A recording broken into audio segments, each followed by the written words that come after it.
ರೈತ ದೇಶದ ಬೆನ್ನೆಲುಬು ಅಂತ ಕರೀತಾರೆ. ಆದರೆ ಒಂದಿಲ್ಲೊಂದು ಸಮಸ್ಯೆಗೆ ಸಿಲುಕಿ ರೈತನಿಗೆ ತನ್ನ ಬೆನ್ನೆಲುಬು ಮುರಿದುಕೊಳ್ಳುವ ಪರಿಸ್ಥಿತಿ ಎದುರಾಗ್ತಾಗಿದೆ. ಒಂದು ಪ್ರಕೃತಿ ಮುನಿಸಿಗೆ ರೈತ ಹಾಳಾದರೆ ಇನ್ನೊಂದು ಕಡೆ ಜೊತೆಗಿದ್ದ ಜನರಿಂದಲೇ ಬೆಳೆ ಕಳೆದುಕೊಳ್ಳಬೇಕಾದಂತಹ ಪರಿಸ್ಥಿತಿ ಎದುರಾಗಿದೆ. ಎಲ್ಲಿ ಅಂತೀರಾ? ಈ ಸ್ಟೋರಿ ನೋಡಿ.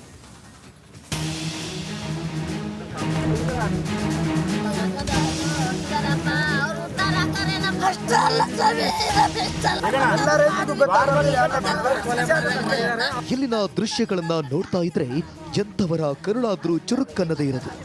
ಈ ತಾಯಿಯ ನೆರಳಾಟವನ್ನ ನೋಡಿದ್ರೆ ನೀವು ಕೂಡ ಹಿಡಿ ಶಾಪ ಹಾಕ್ತೀರಾ. ದಾವಣಗೆರೆ ಜಿಲ್ಲೆ ಹೊನ್ನಾಳಿ ತಾಲೂಕಿನ ಮುಕ್ತೇನಹಳ್ಳಿಯಲ್ಲಿ ಪಾಪಿಗಳು 1,500 ಅಡಿಕೆ ಗಿಡಗಳನ್ನ ನಾಶ ಮಾಡಿದ್ದಾರೆ.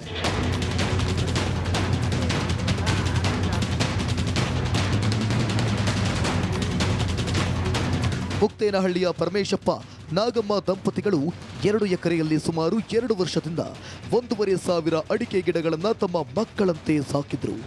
ನೀರು ಇಲ್ಲದ ಸಂದರ್ಭದಲ್ಲಿ ಕೊಡದಲ್ಲಿ ನೀರು ತಂದು ಭಾರೀ ಕಷ್ಟಪಟ್ಟು ಗಿಡಗಳನ್ನು ಉಳಿಸಿದ್ರು.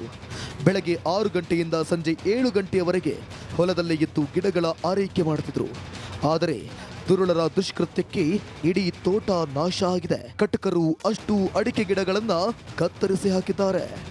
ಜೀವನ ಮಾಡ್ಕೊಂತ ಹೆಂಗ ಅವ್ನು ಸಾಕ್ಯಂತ ಸಲಿಕ್ಯಂತ ಕೈಲಿಂದ 10-12 ಲಕ್ಷ ಗಂಟ್ಲೆ ಬಂಡವಾಳ ಹಾಕಿ ಬೋರ್ ಹೊಡಿಸ್ಕೊಂಡು ಅದಕ್ಕೆ ಡ್ರಿಪ್ ಹಾಕ್ಸ್ಕೊಂಡು ಅವನಿಗೆ ಈ ಮಟ್ಟಕ್ಕೆ ತಂದದಾವ ಅಂದ್ರೆ ಅದು ನಮ್ಮ ಕಣ್ಣೀರನ್ನ ಈ ಭೂಮಿ ತಾಯಿಗೆ ಬಡ್ದದ್ದಾವ ಸ್ವಾಮಿ.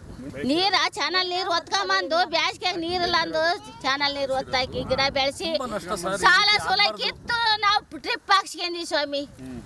ಪೈಪು ಡ್ರಿಪ್ ಅನ್ನತಿ ಸಾಕು ಅನ್ನಂಗಾಗಿ ಇನ್ನೇನು ಇಪ್ಪಟ್ಟಿನ ಸುಖ ಸಿಗಬಾರ್ದು ಇನ್ನು ಮೇಲೆ ಅನ್ನೋ ಲೆಕ್ಕಕ್ಕೆ ಬಂದಾಗ ಈ ನವರಿ ಮಾಡಿ ಹೋಗಿದಾರಪ್ಪ.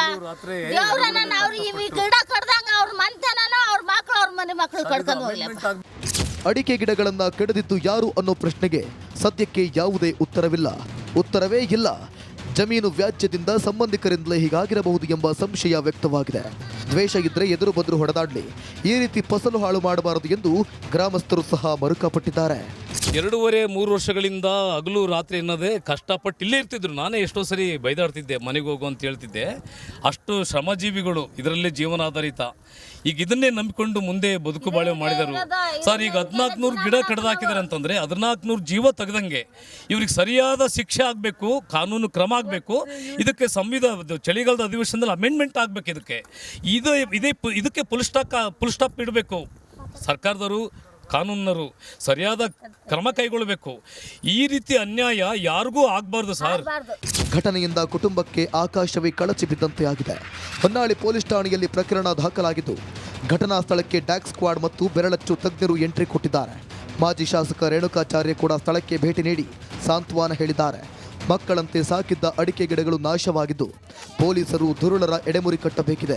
ಕ್ಯಾಮರಾಮನ್ ಶಿವರಾಜ್ ಇಳೇಗರ್ ಜೊತೆ ವಿಠಲ್ ಕ್ಯಾರವಾಡ್, ರಿಪಬ್ಲಿಕ್ ಕನ್ನಡ, ದಾವಣಗೆರೆ.